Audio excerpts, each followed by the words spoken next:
The one commodity that is most valuable on this earth is time. Time to love, time to live. From the moment the human body is born, it begins dying. I can live with no responsibility whatsoever. The price I pay is that nothing matters. Or I can reverse it and everything matters. But I have to take the responsibility that's associated with that. And so if your life isn't everything it could be, you could ask yourself, well, what would happen if you just stopped wasting the opportunities that are in front of you? What is death? Is it the end? Or is it the beginning?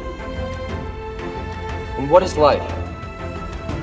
What is this thing we call life? What makes life so unique and so beautiful?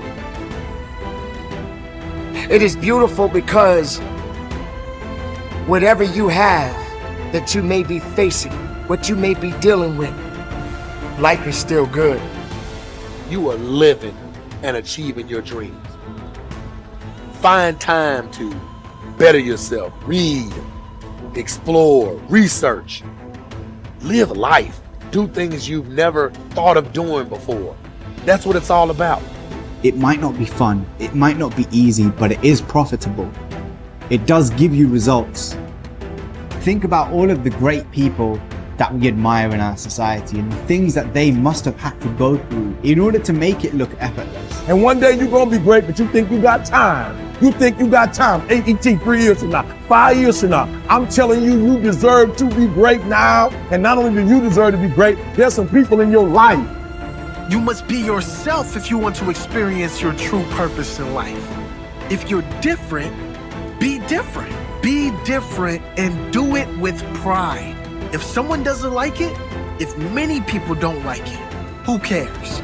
Your life would feel better and richer if you had a goal, you chased that goal, you accomplished some things, and you would get this boost of confidence, you'd get this boost of self-esteem, like whatever it is that you're going to do. Learn from what you've just done, move forward. Learn from what you've just done, move forward. Repeat, repeat, repeat, all the way forward until one day you're going to get to the end of that tunnel and you're going to see the light. You need to take massive action. And if that doesn't work, try something else. If that doesn't work, try something else. Keep going with massive action and you will find the way because it will give you momentum. The time is now. The time is now to express and for people to believe in themselves. The time is now for it to be okay to be great. Listen to me, if you work for it, if you're willing to put in that sweat, that blood and those tears, baby, I'm telling you, you can have what you want, be what you want, do what you want. Are you hearing me? And start now. Start believing, start dreaming, and create the life and the person that you really want to see. I think it's good to remember that if we just go along with the crowd, we won't wind up with much more than the wish that we could do it all over again, and as far as we know, you can't. If we want to amount to anything as individuals, we need individual goals, individual thinking, individual actions, and we must never conform to the big group. We must love them, we must help them, we must serve them, because our whole success will depend on our ability to do these things. But never lose our own individuality and our identity by permitting ourselves to become submerged in what has historically proved itself to be little more than a suffocating sea of indirection and purposelessness. If we want to emulate someone, fine, but let's be choosy in whose steps we follow. It's the only life we've got. And remember to think. Imagination is everything, and we can become what we can imagine. If you find yourself getting depressed and down at the mouth, as we all get once in a while, you might want to remember this quotation by Dean Briggs. He said, "Do your work.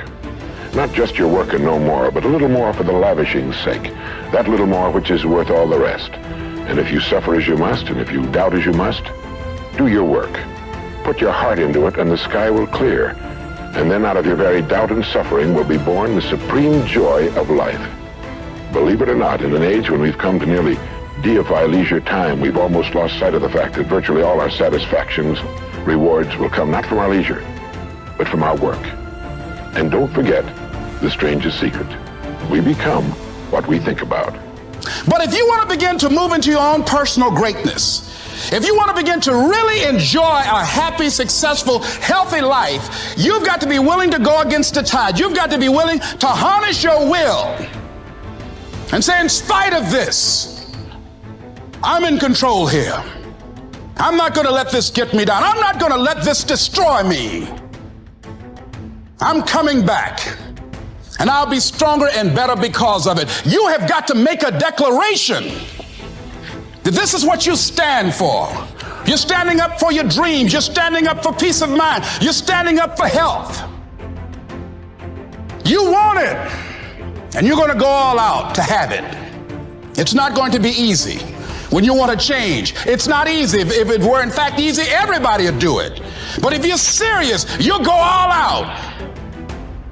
So yes, I'm going to turn this situation around. I'm not going to sit back and moan and cry over what happened and what went wrong and who did what. I'm going to do something about this situation. The way to transform yourself is through your work. Now, I know this runs counter to our prevailing cultural prejudices. Work is too ugly, too boring, too vain. Self-transformation, we think, comes through a spiritual journey, therapy, a guru who tells us what to do, intense group experiences and social experiences, and drugs. But most of these are ways of running away from ourselves and relieving our chronic boredom. They're not connected to process, and so any changes that occur don't last. Instead, through our work, we can actually connect to who we are instead of running away. And by entering that slow, organic process, we can actually change ourselves from the inside out in a way that's very real and very lasting. This process involves a journey of self-discovery that can be seen as quite spiritual, if you like. And in the end of this process, we contribute something unique and meaningful to our culture through our work, which is hardly ugly, boring, or vain. This intense focus on one goal is not easy, but it is all important. Orison Swett Marden wrote, "The giants of the race have been men and women of concentration who have struck sledgehammer blows in one place until they have accomplished their purpose. The successful men and women of today are those of one over, mastering idea, one unwavering aim, men and women of single and intense purpose." Marden also said that every great man has become great. Every successful man has succeeded in proportion as he has confined his powers to one particular channel. Single-minded concentration in the direction of your dreams will intensify your desires and increase your emotional drive toward your goal. This intensity of concentration will activate the law of attraction and begin to attract people and opportunities into your life to help you to achieve your goal. The more you think about your goal, the more it will come to dominate and direct your life. The more you think about it, the more rapidly you will move toward it, and it will move toward you.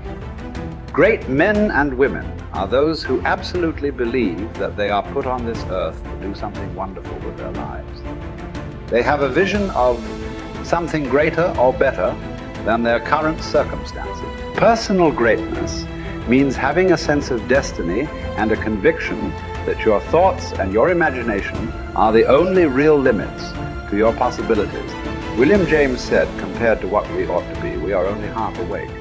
We are making use of only a small part of our physical and mental resources.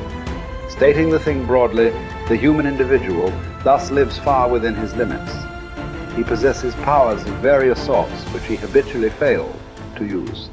The founder of Success magazine, Orison Swett Marden, once said, "There are powers inside of you, which if you could discover and use, would make of you everything you ever dreamed or imagined you could become." In a 5-year study of leaders reported on in his book, Leaders, Warren Bennis discovered that each of them consciously avoided the comfort zone by continuously setting higher goals. They never allowed themselves to become complacent. They lived their lives fully extended, always striving to be and do more. To develop unshakable self-confidence, you need to see yourself and think of yourself as a leader, and to do what leaders do. You need to stretch yourself toward the outermost boundaries of your potential.